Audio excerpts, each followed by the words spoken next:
ये भारत जो हमारा देश है, हमारा वतन अजीज है, इस भारत का कोई मजहब नहीं है। ये भारत ना हिंदुओं का है, ना मुसलमानों का है, ना ईसाइयों का है, ना सिखों का है। ये भारत किसी का भी नहीं है। ये भारत सबका है, चाहे वो खुदा को मानता हो या ना मानता हो। ये भारत की खूबसूरती है। बीजेपी इसको सिर्फ एक मजहब से जोड़कर ये बताना चाहती है कि ये मुल्क सिर्फ एक मजहब का है या एक आरएसएस की आइडियोलॉजी के मानने वालों का है। आरएसएस वालों, तुम क्या एक मिसाल पेश कर सकते हो कि मुल्क की जंग आजादी में तुम्हारे कौन से लोगों ने अंग्रेजों के खिलाफ आजादी में हिस्सा लिया? क्या तुम्हारे किसी एक लीडर का तुम नाम बता दो। अरे तुम तो अंग्रेजों से मिले हुए थे। तुम्हारे उस वक्त के सर संचालक ने कहा था, तुम्हारे उस वक्त के सर संचालक ने कहा था कि आजादी की लड़ाई में हिस्सा मत लो। नाम लो मैं उनका। मेरे अजीज दोस्तों और बुजुर्गों, आज आरएसएस भारत के मुसलमानों को देशभक्ति सिखा रही है।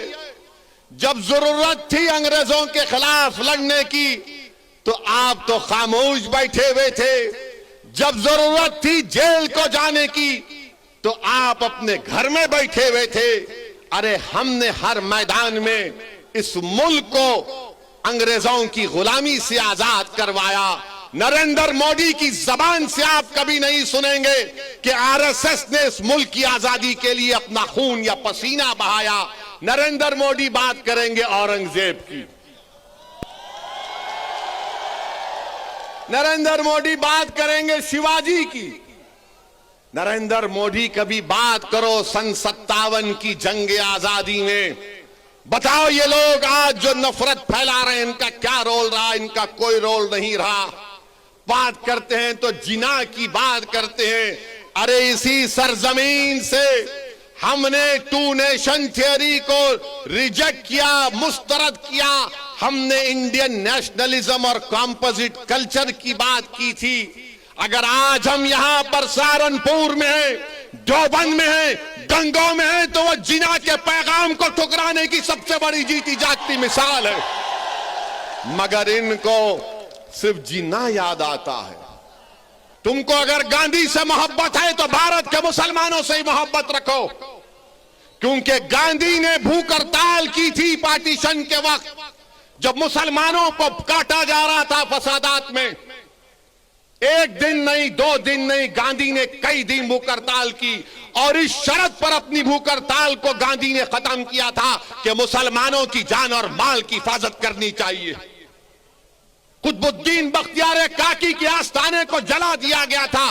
गांधी ने कहा कि उसको बनाना पड़ेगा, तब मैं भूख हड़ताल खत्म करूंगा। अरे गांधी से मोहब्बत है तो मुसलमानों से नफरत क्यों है? तुमको बताओ हमको। मेरे अजीज दोस्तों और बुजुर्गों, ये बात को आपके सामने इसलिए बयान कर रहा हूं ताकि ये जो रात अंधेरी है, मैं पिछले 5 साल से कह रहा हूं, मेरी तकारीर उठाकर देख लो कि ये अंधेरी रात लंबी रहने वाली है। ये अंधेरी रात लंबी रहने वाली है, याद रखो मेरी इस बात को। हां, इस अंधेरी रात में सेकुलर जहन रखने वाले हमारे हिंदू भाई आज भी हैं, जो इस अंधेरी रात में जुगनू की तरह चमक कर कुछ उम्मीद की शमा जलाए बैठे हैं। मगर याद रखो ये अंधेरी रात है जो नफरत फैला रहे हैं। ये भारत के दुश्मन हैं जो मुसलमानों को खत्म करने की बात कर रहे हैं। ये भारत के दुश्मन हैं, ये भारत के संविधान के दुश्मन हैं, ये अंबेडकर के दुश्मन हैं, ये गांधी के दुश्मन हैं, ये मौलाना अबुल कलाम आजाद के दुश्मन हैं, ये मुजाहिदीन आजादी के दुश्मन हैं।